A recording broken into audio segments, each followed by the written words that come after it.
د کتاب لوستلو ته چې زړه نه تنګېږي؟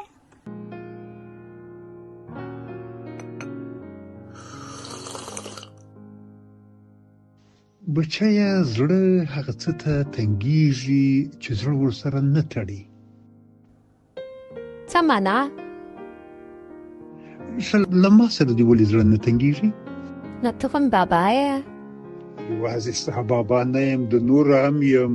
ورور دې دی، خور دې ده، پلار دې دی. یا ته زما بابا یې. هر شی چې د خپل شو بیا دې زړه نه ورسره تنګېږي.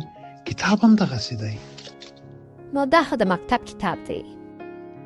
اوس تا دی، تا ته یې درکړی دی. که ته یې خپل وبولې بیا دې زړه نه ورسره تنګېږي. خو بابا ته نه پوهېږې، دا کتاب چې راواخلم امتحان را په یاد بیا مې یوه خبره په ذهن کې نه پاتېږي، زړه مې ورته تنګ سي. کتاب ولوله، د امتحان فکر مه کوه. په کتاب ځان پوه که پوه سوې امتحان خپل اسانېږي.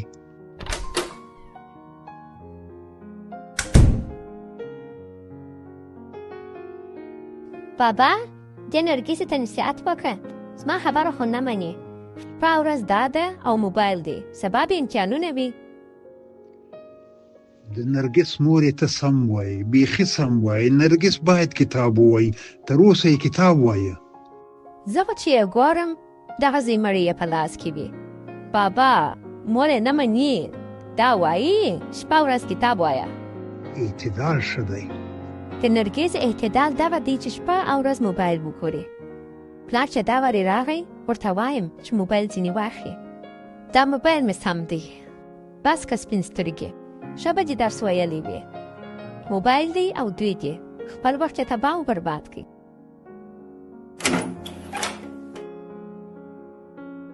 مور هیڅ کله راضي نه سوه.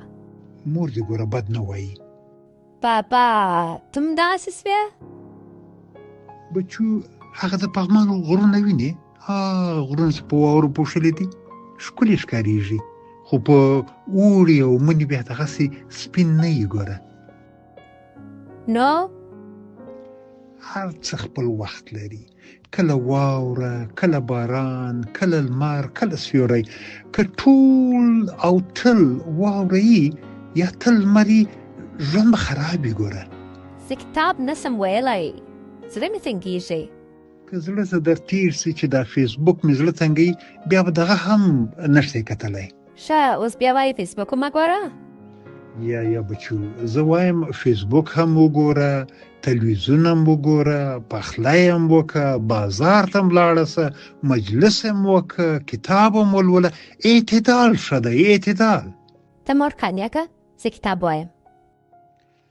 د مور لپاره یې مه وایه، د ځان لپاره یې ووایه. ځان پرې پوه کړه او بیا ما ته راته تشریح کړه. د کتاب په ژبه نه، په خپله ژبه یې راته ووایه چې څه یې ویل.